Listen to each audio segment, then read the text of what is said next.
ശബരിമല സ്വർണ്ണക്കൊള്ളക്കേസ് പ്രതി എ പത്മകുമാറിനെതിരെ കടുത്ത നടപടി സ്വീകരിക്കാത്തതിൽ ഒരു വിഭാഗം നേതാക്കൾക്കും പ്രവർത്തകർക്കുമിടയിൽ കടുത്ത അമർഷം.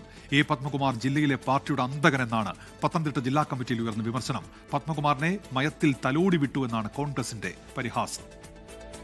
എ പത്മകുമാറിനെതിരെ കടുത്ത നടപടി ഉണ്ടാകാത്തതിൽ ഒരു വിഭാഗം നേതാക്കൾക്കും പ്രവർത്തകർക്കുമിടയിൽ വലിയ എതിർപ്പുണ്ട്. ജില്ലാ സെക്രട്ടേറിയറ്റിലടക്കം പത്മകുമാറിനെ പാർട്ടിയുടെ പ്രാഥമിക അംഗത്വത്തിൽ നിന്ന് പുറത്താക്കണമെന്ന ആവശ്യം ഉയർന്നു. എന്നിട്ടും ജില്ലാ കമ്മിറ്റി നടപടി സസ്പെൻഷനിൽ ഒതുക്കിയത് സമ്മർദ്ദത്തിന് വഴങ്ങിയാണെന്ന് പ്രവർത്തകർ വിമർശനമുന്നയിച്ചു. പ്രവർത്തകരുടെ അമർഷം സംസ്ഥാന നേതൃത്വത്തെ അറിയിക്കാനും ആലോചനയുണ്ട്. ഇതിൽ കൂടുതൽ എന്തു വെളിപ്പെടുത്തൽ പത്മകുമാർ നടത്തിയാലും പാർട്ടിക്ക് ഇപ്പോൾ ഉണ്ടായതിൽ കൂടുതൽ നഷ്ടമൊന്നും വരാനില്ലെന്നാണ് പ്രവർത്തകർ പറയുന്നത്. രാഷ്ട്രീയ സ്വാധീനവും ഭക്തിയും പറഞ്ഞാണ് പത്മകുമാർ തട്ടിപ്പ് നടത്തിയതെന്നും വിമർശനമുണ്ടായി. അതേസമയം നീതിപൂർവമായ നടപടിയെന്നാണ് ജില്ലയിലെ മുതിർന്ന CPM നേതാക്കളുടെ നിലപാട്.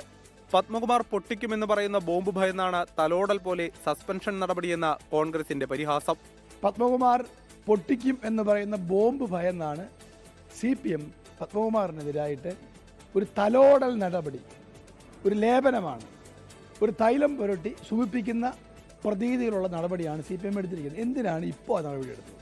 CPIM ഒരാളുടെയും സമ്മർദ്ദത്തിന് വഴങ്ങുന്ന പ്രസ്ഥാനമല്ലെന്ന് കേന്ദ്ര കമ്മിറ്റി അംഗം PK ശ്രീമതി. അങ്ങനെ സമ്മർദ്ദത്തിനൊന്നും വഴങ്ങിയിട്ടല്ല ഒരു നടപടിയല്ല. അതെന്ന് എനിക്ക് തോന്നുന്നില്ല. ഞാൻ പങ്കെടുത്ത ആളല്ലെങ്കിലും അങ്ങനെ എനിക്ക് തോന്നുന്നില്ല. അങ്ങനെ ഒരു സമ്മർദ്ദത്തിനും വഴങ്ങുന്ന ഒരു പ്രസ്ഥാനമല്ല പാർട്ടി എന്നുള്ള വിശ്വാസമാണ് എനിക്കുള്ളത്. സമ്മർദ്ദ തന്ത്രങ്ങൾ ഫലിച്ചെന്നാണ് പത്മകുമാറിന്റെ അനുയായികൾ വിലയിരുത്തുന്നത്.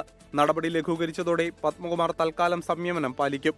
ആത്മകഥ എഴുതുന്നതിലടക്കം പുനരാലോചന ഉണ്ടായേക്കും. സുഹൃത്തുക്കൾ വഴിയുള്ള വെളിപ്പെടുത്തലുകളും ഇനി ഉണ്ടാവില്ല. 24 പത്തനംതിട്ട.